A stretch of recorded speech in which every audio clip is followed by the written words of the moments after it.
How you doing? Good, how are you? Good. Alright, so we got a report about this family last year. We don't give it to him because it's his response. Oh. And she basically told the teachers to withhold the food from him. Mm-hmm. Is the parent home?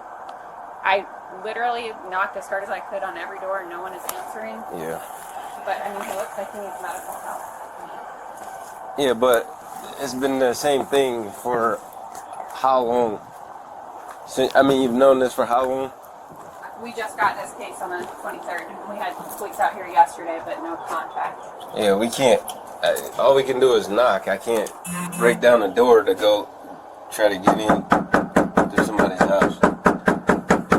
Even if he needs medical attention? I lay eyes on him? I can't. Still can't force somebody's door in because the kid. I'm looking at a kid from outside. Have you tried to get a court? I mean, we're going to now. We just have never seen the kid until today.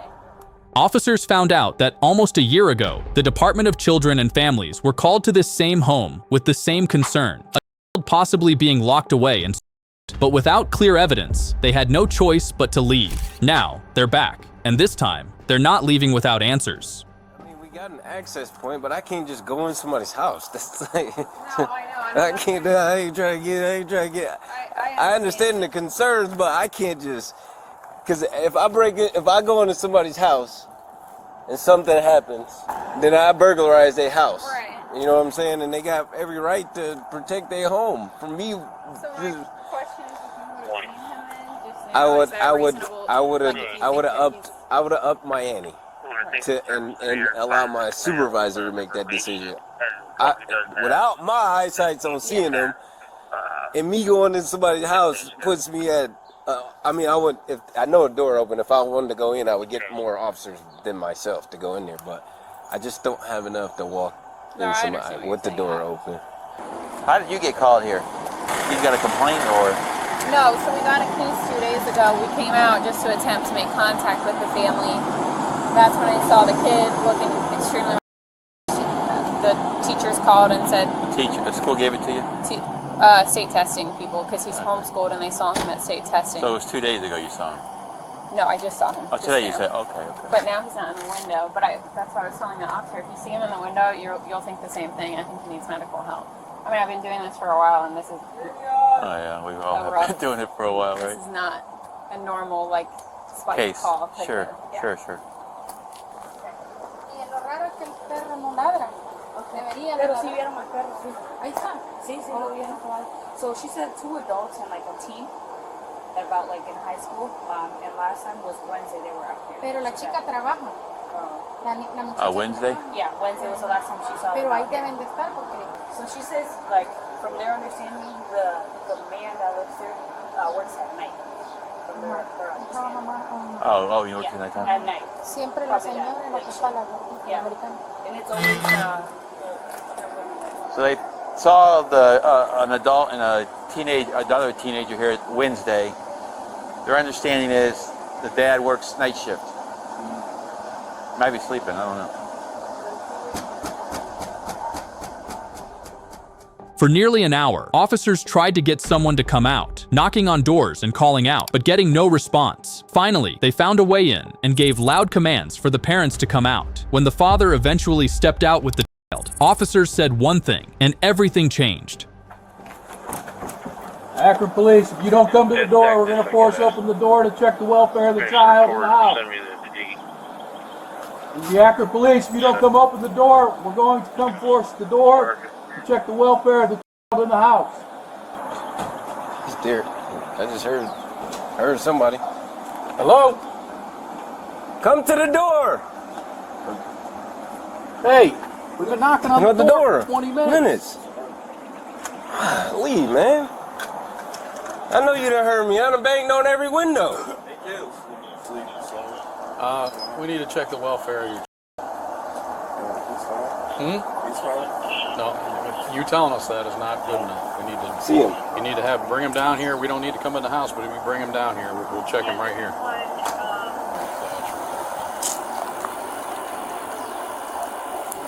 Come on, man. You coming with us. Yeah. You coming with us. You got ID on you, sir? He's upstairs. Are there other in the house or just him? No, just him. Why is he going with you? Come on, Ben. He looks like he's not well. We're gonna get him checked out by an ambulance before we go anywhere. What kind of health problems does he have? Well, he has red 40 allergies. His sugar does go up and down. Got him on iron pills, calcium pills. We just seen the doctor. Which doctor is that? It's up in Rexville. You don't know the doctor's name? It was a Crystal clinic, like a clinic. I don't. It's How not long necessarily. ago was it? About 4 months ago. Does he not eat or is he? No, he gets like 3 meals a day and he gets snacks. He just does not put on weight. What's your wife's name? Angela? Angela, what's a good number for her? Is she here? No, Okay, where is she at? she's at an appointment. She's at Kidney Stones. Can you call her on your phone? Huh? Can you call her on your phone? Yeah, she's not at an appointment. She would answer your phone call though if you call. You're in trouble, man. You're in trouble, but the problem is we've been knocking on the door for an hour, and the other police officers been here to check on a child. So all you got to do is answer the phone or answer the door for the police, and let the child be checked out. Whether that is if we check them out by EMS, because we're not doctors, we're police. Right. If you care about the child, like we trying to care about the child, you would have did that. You're being difficult and you worried about your own personal well-being, then worried about the that you got. You shouldn't be nervous. You should be, yes, sir, I want to help the child. Not nervous as I'm dealing with the police. I am scared. You shouldn't be scared for your well-being. You should be happy that we out here attending to this. Yeah, you're right. After confronting the father about his actions and the condition, investigators made a clear decision. They needed to see inside the home. What they find next begins to unravel everything he tried to hide. Do you mind if we check the house? Now it's not really a good time just because I got to do some cleaning. But And we're not worried about cleaning. It's his room and the kitchen. And the dog put up, right? Yeah. We don't want no. We don't want no. You got food and everything for him? yeah.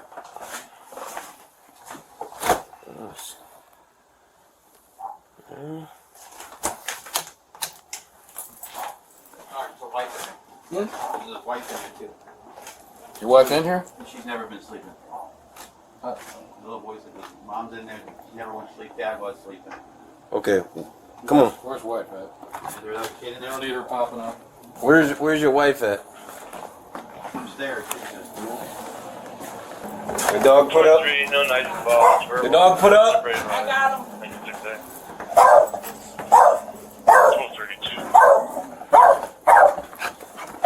Put up, baby.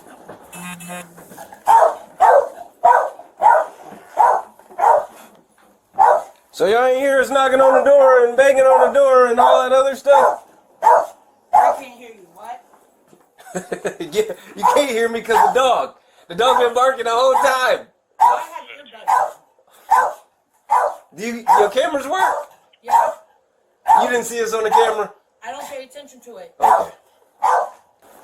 Y'all just some liars. That's the conclusion I'm coming with. The conclusion I'm Where's he coming sleep if he's got all this stuff on his bed? What'd you say? Where's he sleep? He sleeps in that bed, but when I'm talking to his carpet. with. They sleep better. All the time we've been outside. You're probably right. It's a lot. If we're doing an investigation, you lie to us, okay? It's called obstruction of official business, okay? Could be handcuffing you and taking you to jail right now for lying to us and telling us she's not in there, okay? We're here for a specific purpose, to check the welfare of your okay? You don't need lies, because that, technically, if we're doing an investigation, is against the law, okay? Yes, sir. Now what we're going to do is we're going to make sure that, okay, we're going to get checked out by EMS. He's going to go with the CSB worker. He's going to be what's called Rule 6 today, okay? That means he's going to be taken and put in emergency custody of CSB, all right? You will probably have a hearing tomorrow morning where you will have to attend, both of you. And then you will have to explain why his condition is what it is. If you have health, if you have medical paperwork, you have documentation, bring it with you. Okay?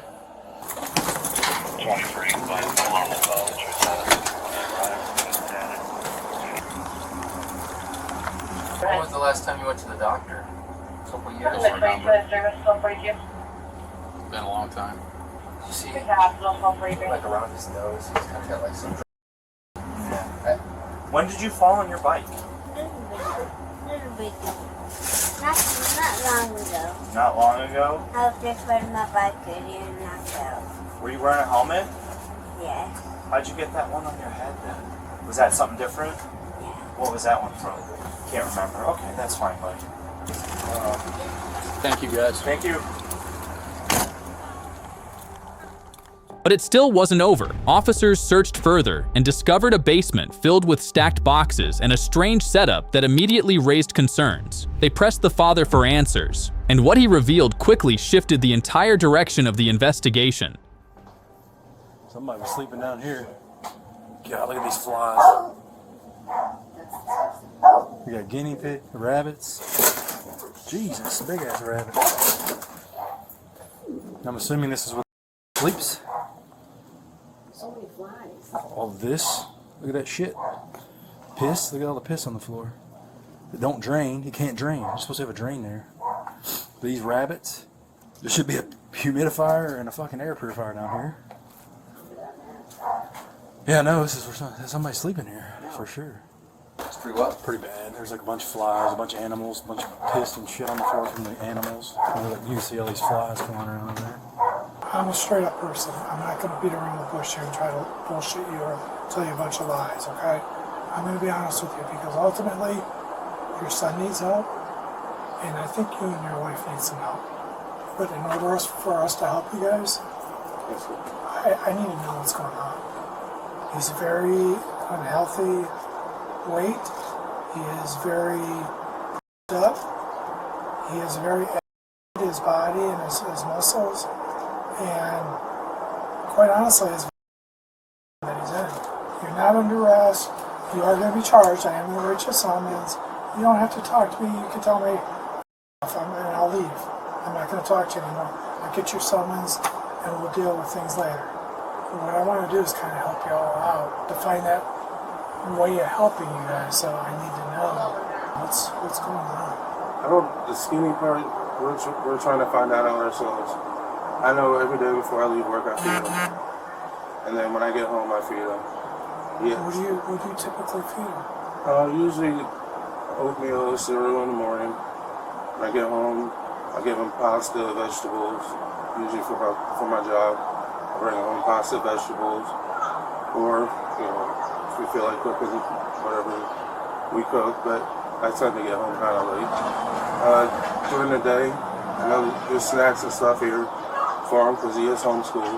And I think the officer said, I don't know if it was you, one of the other officers told me, you guys got food there. Mm-hmm. Yeah, that's what he eats. How is he 42 pounds? We don't know. He eats like when he went to the doctor, he was only like, I think 36 or 39. Okay, so what did the doctors tell you? They said because of his height, he was a little underweight, but it wasn't nothing severe because of his height. But, I mean, that's what they sent us a genetics test to send in to see why, he's not getting weight. Because there's times, like kids, he'll get in the food to eat a whole jar of peanut butter. He knows he's allergic to red 40, but he'll get into stuff and just red 40, the dye. The dye. Yeah. Okay. There's times he'll get into stuff and just completely eat all that, but he might get a little gut, but then nothing. Not saying nothing. It's been like that. Because we do need help around. We have, he has counseling because he does. I think it's EverHealth, Everwell.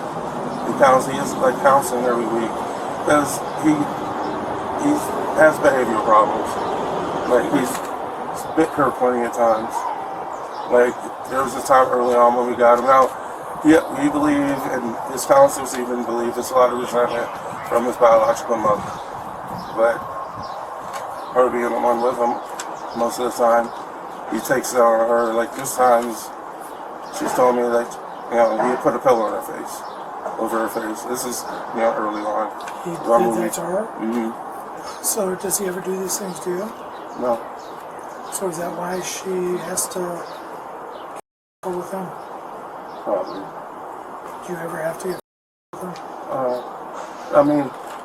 I mean, maybe, look here, that kind of stuff, but not, no, hitting them or anything like that, no. All right, sir. I won't take up any more here. I gotta get going. I got some paperwork to do. You guys make sure you guys show up for that. Absolutely. Okay? Okay. If you don't, that is bad, and then we have to Looks worse. come out and find you guys, and you're not gonna have this opportunity that we're giving you. Appreciate it. So, all right, so you guys take care. Please go talk things over with your wife here, and you guys.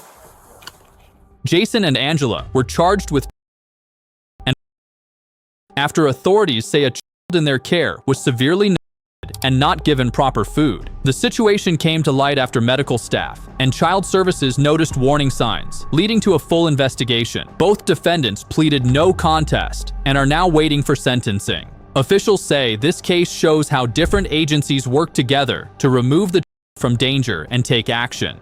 This case highlights how long-term can go unnoticed for a long time, but once it is discovered, it reveals a much bigger and more serious situation.